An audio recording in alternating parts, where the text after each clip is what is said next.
If someone else causes you to get involved in an automobile collision where you are injured, the first thing you should do is get medical attention. If you don't need immediate medical attention and you're at the scene still, you should then try to find anyone who has witnessed this collision. Ask that person for his or her name, their address, and their phone number. Try to get a business card, and the best thing to do is to get their cell phone number. People move, people change jobs, people do not change their cell phone numbers. The second thing you should do is a police officer should arrive to investigate the crash.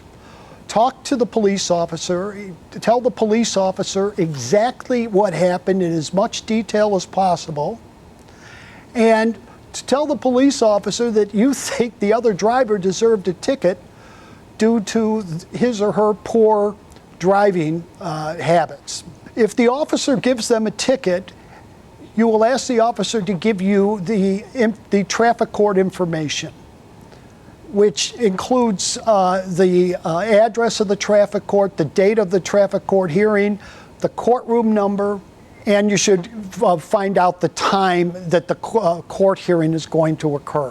When you go to traffic court, you should first go to the outside of the courtroom, get there early enough before the hearing starts.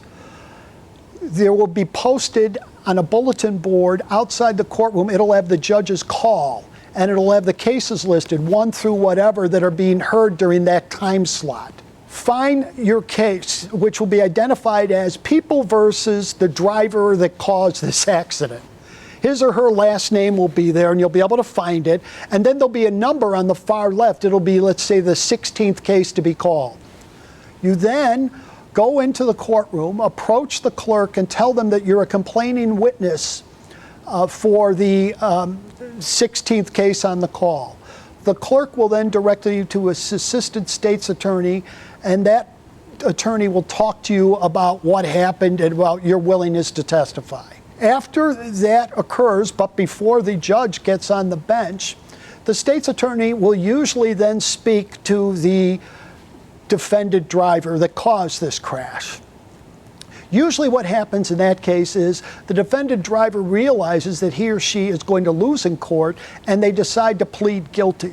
You want them to plead guilty because if you have to file a lawsuit later, you now have an admission on their part that they caused this car crash.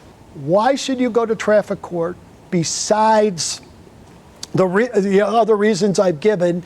Is this person caused this car crash due to their poor driving habits.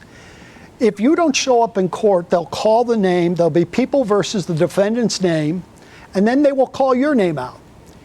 If no one responds, the judge will dismiss it, even though the police officer gave a ticket. And the reason is because the police officer didn't actually see the crash, so he or she can't testify as to exactly what happened. You got to go to court in order to hold them responsible so that they realize that there are consequences for poor driving habits. Otherwise, the person is rewarded for that. Conduct that is rewarded is conduct that's repeated.